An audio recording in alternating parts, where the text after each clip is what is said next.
Здравейте! С моя приятел Елисей правим дървени изделия. Например, часовник с какъвто искате надпис, изображение или текст и послание.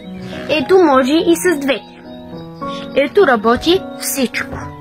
Също и ключодържатели, например ето този. Бели и други дъски за рязане. Кутии.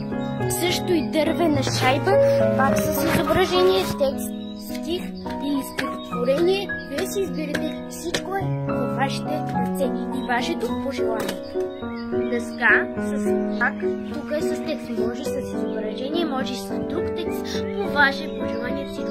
Само изпратете изображението или текста, какво ще бъде. Може също, например, може ние да ви спратим предложение за каквото ще бъде.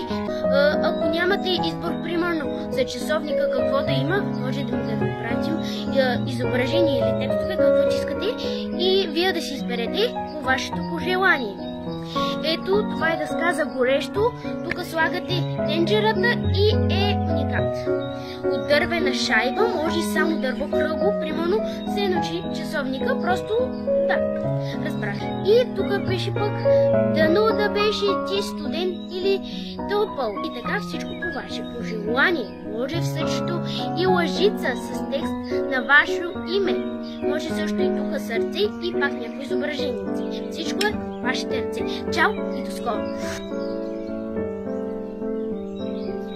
Здравейте, с моя приятел Вени правим дървени изделия.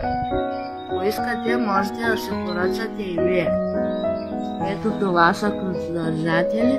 Можете да си поръчате какъвто искате текст, форма, картинка или каквото е друго. Една лодка. Часовник. Можете да се поръчате какъвто искате текст, каквото искате изображение, каквото искате форма, с форма на сърце, с форма с квадрат, с триъгълник, всякакво може. Ето тази празна дъска. Можете да се поръчате каквото искате стих, изображение, послание, има и